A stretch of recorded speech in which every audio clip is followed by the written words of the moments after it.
Gold prices rising at a time that we've seen geopolitical tensions rise, and which is why there are investments in safe haven bets like gold. That's not out of the ordinary. But are those threats, geopolitical threats, still standing strong, especially when it comes to West Asia, especially after you're seeing a key Hamas leader being taken out?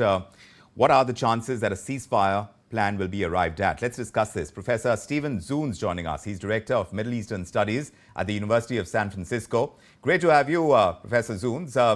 Now that Yahya Sinwar was seen as, he's been taken out, but he was seen as the key figure behind that 7th October attack. He's been seen as a martyr. He's been seen as a murderer, depending on which side of the conflict spectrum you find yourself on.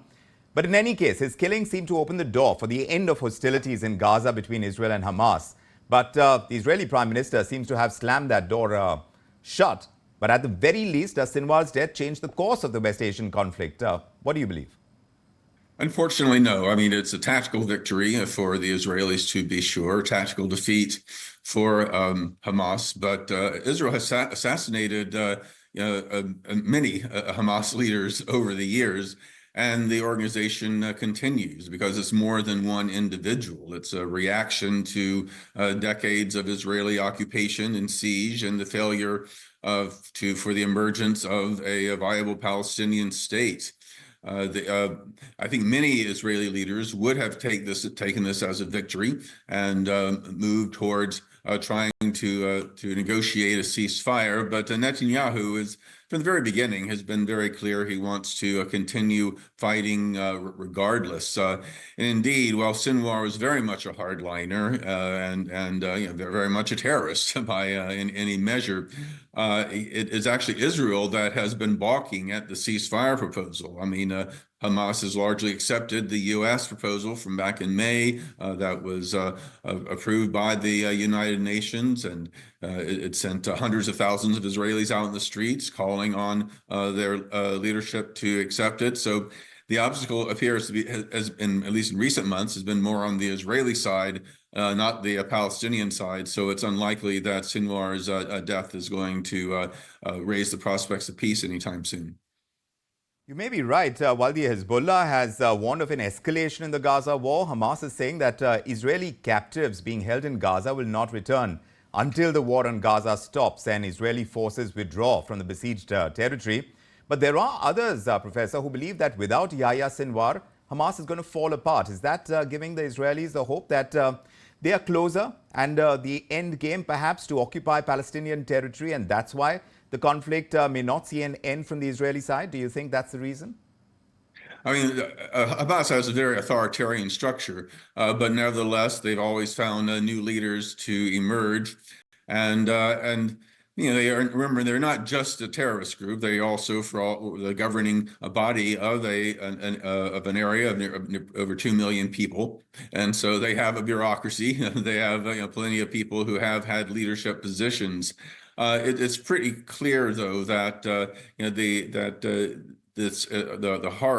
horrible terrorist attack of a little over a year ago and the war that has come has been used as an excuse for Israeli hardliners to expand the war to other nations, to increase their colonization of the occupied West Bank, to allow these far right-wing settlers to attack West Bank villages, and to destroy much of the infrastructure of a Gaza Strip, and including what appears to be plans to actually seize the northern part of that territory. So basically, the Israelis know they despite some finger wagging from the United States, that the U.S. will continue unconditional military aid. Both candidates for president take that position. And also, they've been clear they would block the United Nations from trying to enforce anything. So as long as Netanyahu believes no consequences to taking this kind of hardline maximalist position, he can continue regardless of what happens to the leadership in Hamas. But why has Biden not prevailed on Netanyahu, and why has the UN not been able to convince Israel to go in for that ceasefire? Especially now, after the killing of Yahya Sinwar, Biden saying that he felt more hopeful about the prospects of a ceasefire. We're saying that that prospect doesn't look likely. If that is the case, why is that the case? And what could be a formula that could actually work for both sides that would see a ceasefire?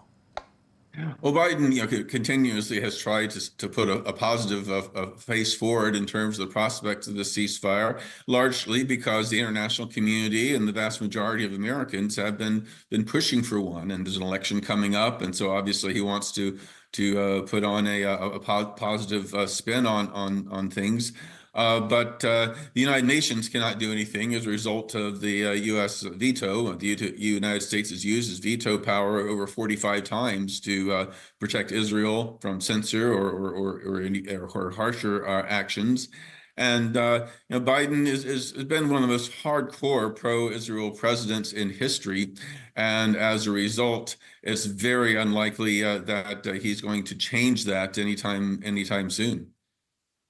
Well, Biden is not alone. He's got company in the West because he's supported by Germany and Britain, and besides, of course, France. We've heard Macron, and he is saying that he did not really say that Israel was created by the United Nations, but that has rubbed Netanyahu the wrong way. But despite all of that, the West is clearly not being able to convince Netanyahu. Will this combined push of the West at least try and convince Israel to go in for some measure of peace to hold back? Well, the main thing the United States could do is to, threaten to withhold arms.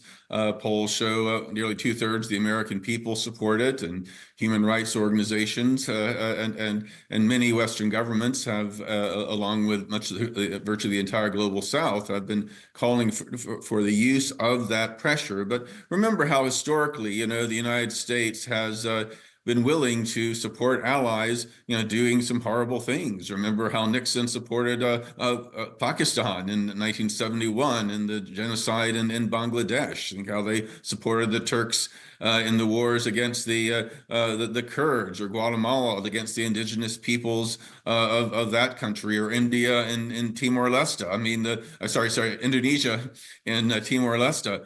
And so, it's an unfortunate reality that despite the United States rhetoric about supporting a rules-based international legal order and taking leadership against Russian aggression in Ukraine and the like, the unfortunate reality is the United States has been quite willing to support allies engaging in gross and systematic violations of international humanitarian law. And there has been a great reluctance to use the enormous leverage that we have in cases of malfeasance by our allies. And so unfortunately, this is something that we have seen many times before.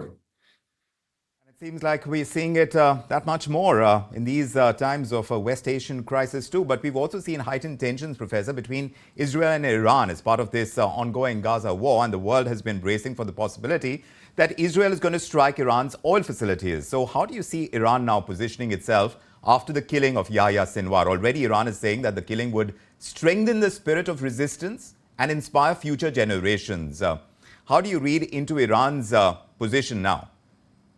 Well, Iran has been increasingly close to Hamas, particularly since the start of the war a year ago. I mean, Iran used to support Hamas's rival, Islamic Jihad. Iran and Hamas were on opposite sides during the Syrian civil war. Hamas is not an Iranian proxy, but Iran has been using this conflict in recent years to try to bolster its standing regionally, because many people in the Arab world and the Islamic world, horrified at the large civilian death toll and increased repression by Israel, has alienated them further from the West. They found the Arab governments being powerless to do anything, has made it so that Iran, by saying, hey, we are leading this axis of resistance, can give this image that they are taking some real leadership. So politically, Iran has some real benefits by its support for Hamas. And so far, they have not paid that big a price,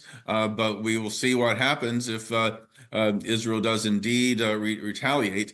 And I really don't see the death of Sinwar really making much a difference. If Israel's going to go ahead, as they presumably will, the death of Sinwar is not going to be a factor.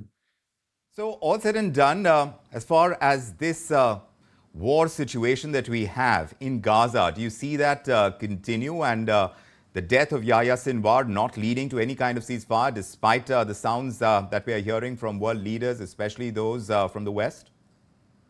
No, again, it's the Israelis that have primarily been the ones that have been opposing the framework of the ceasefire proposal.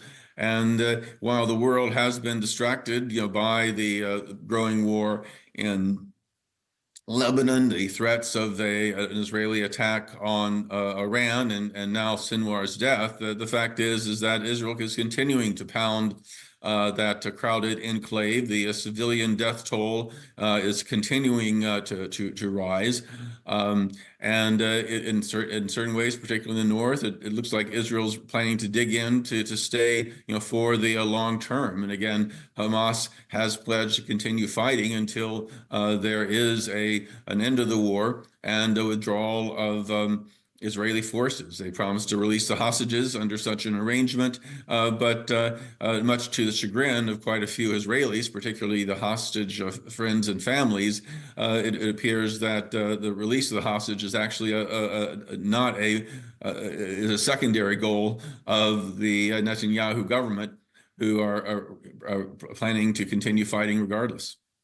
So you think that even the release of hostages is not going to resolve the situation as far as Israel is concerned? And it seems like the resistance being offered by Iran through Hezbollah and what we are seeing Hamas, though maybe a depleted force after Yahya Sinwar, this conflict is likely to continue, all of which started on the 7th of October 2023, when Hamas attacked southern Israel and killed 1,200 people, in which 250 have been taken hostage. It's been more than a year where tensions have escalated even between Israel and Iran. Now with the killing of Yahya Sinwar, hopes have emerged of a ceasefire, but Israel not willing to relent to international pressure to stop the war. We will be tracking all of the developments very closely. But for the moment, I thank you, Professor Stephen Zunes, for joining us with your perspective on India tonight. Thanks very much indeed. My pleasure.